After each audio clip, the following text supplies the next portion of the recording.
Magandang araw mga katiits, Luzon, Visayas at Mindanao. Nandito ako sa isang lugar mga katiits na kung saan meron akong nakita na animal marker. So ipakita ko lang sa inyo mga katiits para mag-comment kayo kung ano ibig sabihin nito. Kasi sa tingin ko parang sinadya ito mga katiits. Sinadya siya mga katiits.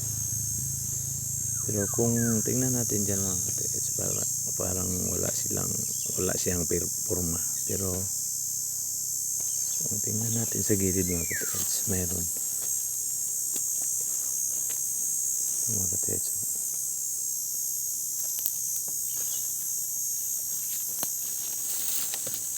Mga katiits. Ano masasabi niya mga katiits?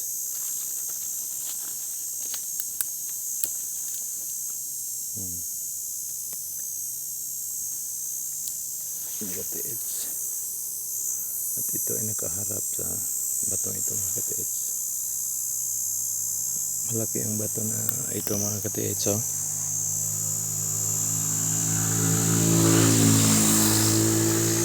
Malaki yan mga katiits. Yan.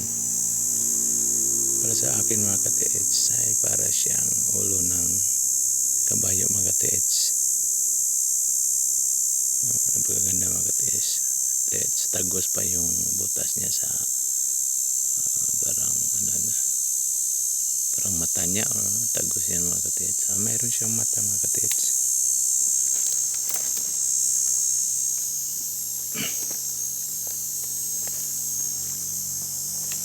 Mayroon siyang mata.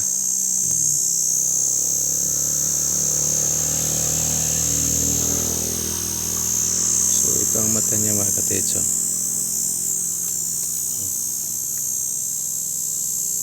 Mata niya mga katiits. So mayroon siyang mata mga katiits.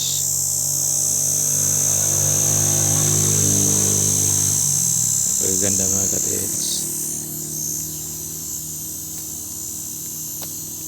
Talagang sinadya siya mga katiits.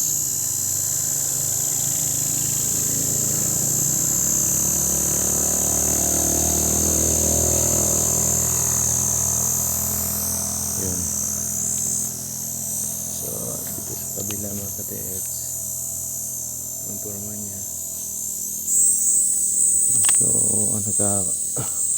pagmangha sa akin mga katiits.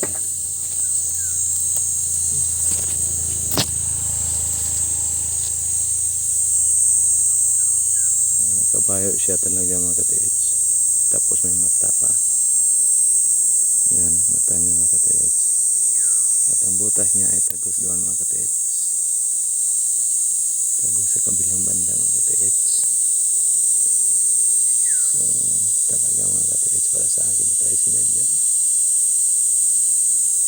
Kabayo siya mga katiits. So, napakaganda mga katiits. So tulad ng sinabi ko na ito ay nakaharap doon mga katiits. Yun, napakalaking bato mga katiits. So yun, harap siya doon. Kung saan mayroong bato na malaki mga katiits.